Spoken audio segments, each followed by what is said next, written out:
This man is a perfect alpha male. He's handsome, athletic, received 4 full-ride scholarships, and has a father who's a model police officer. He is Jimmy Keene. However, instead of becoming the ideal son everyone expects, Jimmy dives into a life of crime. Using his charm and good looks, he quickly rises to become a successful drug and weapons dealer. During a deal, Jimmy is forced to punish a betraying friend to regain trust from his supplier. He does it without hesitation and continues living a lavish, kingpin lifestyle until the FBI and DEA arrest him with solid evidence.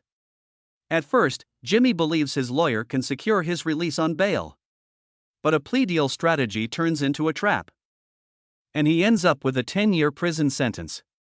After 7 months, he becomes well-liked in prison and even starts a business renting out adult magazines in 30-minute slots. One day, FBI agent Lauren McCauley and prosecutor Beaumont visit him with a proposition: transfer to a psychiatric prison in Missouri, befriend Larry Hall, a suspect in the murder of 14 women, and get him to reveal the burial sites of the victims. If Jimmy succeeds, he will be granted a full pardon. Jimmy's father worries the mission is too dangerous, but with his health deteriorating and time running out, Jimmy agrees. Lauren tells him he's just one of many candidates and must prove himself by studying the case files carefully. A flashback shows that 4 years earlier, Jessica Roach is found murdered in Indiana. A witness sees a gray van leaving the scene, which is later identified as belonging to Larry Hall. Although Larry is arrested, Detective Brian Miller suspects he's hiding more crimes, while his colleague Chris Drydale believes Larry is harmless and just making false confessions. Larry and his twin brother Gary grow up in a cemetery under the care of an abusive, alcoholic father who works as a gravedigger and steals valuables from the dead. Bullied for his looks and slow speech, Larry becomes insecure and is often rejected by women. He and Gary regularly attend historical reenactments, events that may have given Larry access to potential victims. During a search of Larry's home, the FBI finds his van unnaturally clean, odd for someone known to be sloppy. Further digging reveals Larry works as a janitor and is exceptionally good at cleaning. Former employers claim they've never seen anyone clean like him, raising suspicions that he may be skilled at covering his tracks. Despite being twins, Gary is more attractive and charismatic. Larry craves attention and is easily influenced, which may explain why he confesses to crimes he isn't even sure he committed. Lauren believes Larry is vulnerable to manipulation by people who resemble Gary. Jimmy, with similar traits and demeanor, seems like the perfect candidate to play the trusted older brother figure.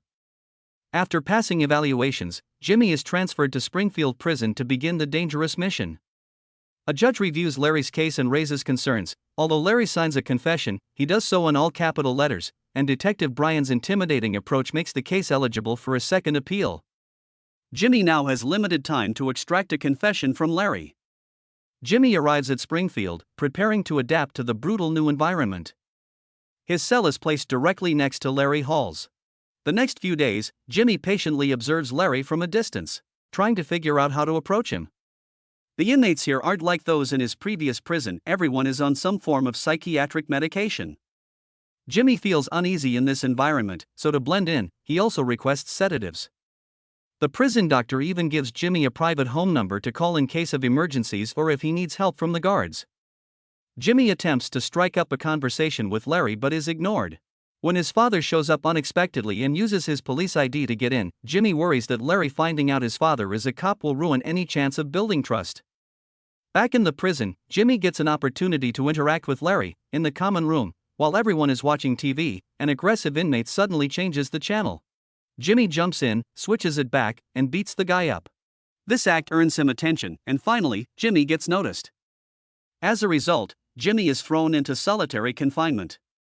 When he's released a few days later, Larry starts a conversation with him. They talk about cars, until guard Carter shows up. Carter blackmails Jimmy, threatening to expose the fact that his father is a cop. He suspects Jimmy is on a secret mission and demands $10,000 to stay silent. Jimmy turns to his father, but the family is struggling financially, especially with his father's worsening health. In desperation, Jimmy reveals where he had hidden some drugs in his old house. If his father can retrieve and smuggle them into the prison, Jimmy might be able to raise the money. However, Jimmy's dad later returns with bad news: the stash is gone. Jimmy immediately knows his brother stole it. Meanwhile, Lauren and Brian discuss Larry's psychological profile. A local officer shares his suspicion with Lauren and Brian, suggesting that Larry seems too naive to have committed such crimes. He wonders if it could actually be Larry's twin, Gary, who committed them and let Larry take all the blame. Lauren visits Springfield and speaks frankly with Jimmy. She warns him that Larry might be released if the judge rules his confession was coerced. Lauren urges Jimmy to speed things up before it's too late. Meanwhile, Larry starts spending more time with Jimmy and tells him about his historical reenactments. Later, he even confides in his prison psychologist about his new friendship with Jimmy. One day, while Larry is out, Jimmy sneaks into his room and starts searching. He finds an adult magazine hidden among Larry's stash, with violent, disturbing drawings scrawled across the pages. Back in his own cell, Jimmy is confronted by Carter, who demands money. Jimmy admits he doesn't have it despite trying. Carter walks off with a smirk, but Jimmy knows trouble is coming. Larry returns and casually chats with Jimmy, noting how unusually quiet the prison feels, like something bad is about to happen. He's right.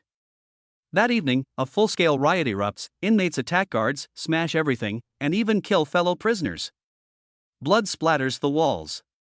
The prison descends into chaos, alarms blare, and a lockdown is enforced.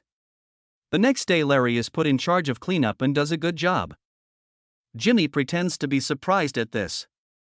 Larry explains he used to clean offices and later worked for a medical supply company. He also recalls helping his father rob graves, digging up the dead to steal valuables, even cutting off fingers to take rings. Larry insists it was wasteful to bury useful items. Jimmy opens up, too. Despite seeming close with his dad, their family life was far from perfect. His parents fought constantly, and after they divorced, his mom married Glenn, an abusive man who hit both her and Jimmy. Jimmy fought back, tried to protect her. Larry sympathizes, saying Jimmy shouldn't have had to bear that burden and likely felt replaced. Then Larry asks if Jimmy ever wanted to hurt his mom. Jimmy admits the thought crossed his mind. Larry then confesses he soaked a rag in engine starter fluid and kept it in a jar in his van, saying it could knock someone out in seconds. He claims it was to stop them from hitting him and them being the girls. It's a near confession, but not enough to convict. Later, Larry gets a visit from his twin brother, Gary. Larry questions him about a girl they picked up in California who disappeared the next day. Gary changes the topic and warns Larry that the cops are closing in and won't stop until they have real evidence. Still, Larry remains convinced he'll walk free. Jimmy is called to a regular therapy session with Dr. Aaron, but the doctor is away on vacation. Instead, Jimmy meets Larry's psychologist. She questions whether he poses a threat to any of her patients. Jimmy denies it, but she still warns him, believing he's negatively affecting Larry's mental state. Back in the cell block, Jimmy tries to coax Larry into revealing that he's a pedo, but they are interrupted when a guard calls Larry away to fix something.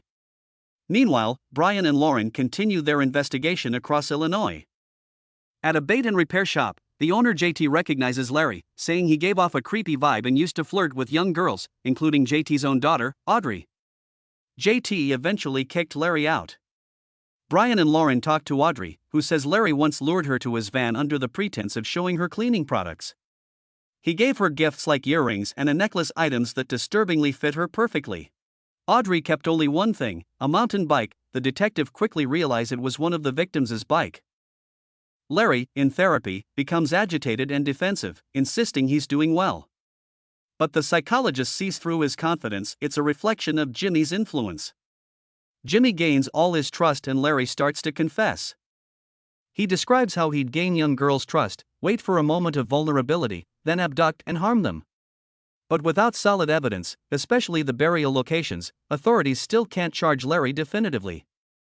The horror of Larry's stories overwhelms Jimmy, who breaks down crying alone in his cell that night. Jimmy has a nightmare where he sees himself as Larry, a brutal killer. Waking in panic, he finds Larry watching him. Sensing Larry's pride in his crimes, Jimmy pretends to doubt his capability, calling him an attention seeker. Predictably, Larry gets angry and insists he's not lying, inviting Jimmy to the woodshop to prove it. Before the meeting, Carter again offers a deal. He knows Jimmy is working with the feds and wants a share. But Jimmy stalls, saying if Carter backs off for a week, he'll share the truth. Jimmy knows Larry is close to revealing everything and he'll get out before 1 week. That night, Jimmy goes to the woodshop. Larry has carved 21 wooden birds, each representing a dead girl, all pointing at a map of locations where he hides their bodies. Larry refuses to send a map of burial sites to the victim's family. He's confident he'll win his appeal and walk free. Has no other choice, Jimmy tries to memorize the map. Finally getting so sick of Larry, Jimmy yells at him, calling him a monster and shouting that he'll never get out. Guards rush in and separate them. The next day, Larry's psychologist orders Jimmy into solitary confinement. Jimmy begs for a pen to draw the map, but is denied. Desperate, he uses his own blood to sketch it on the wall. The guards, doubting his FBI connection, leave him to rot. Meanwhile, Brian and Lauren visit Gary again. Gary still insists Larry is innocent, but his tone reveals inner doubt. He recounts seeing Larry say a girl in California, watching in horror as his brother choked and beat her. That was when he realized Larry had changed. Lauren warns that if Larry is freed, he'll do it again. Dr. Aaron finally returns from vacation. He and Lauren come to pick Jimmy up and Jimmy frantically redraws the burial map. Thanks to this, Jimmy is released. But he isn't relieved, he regrets not doing more for the victims. After losing his appeal, Larry attempts suicide but survives. Gary visits him, urging him to tell the truth, but Larry refuses and blames Gary for his downfall. Jimmy's father recovers from a stroke and lives a few more years. Jimmy is able to spend time with him at home before his father dies 5 years after Jimmy's release. Thank you for watching. Subscribe and like for more videos like this.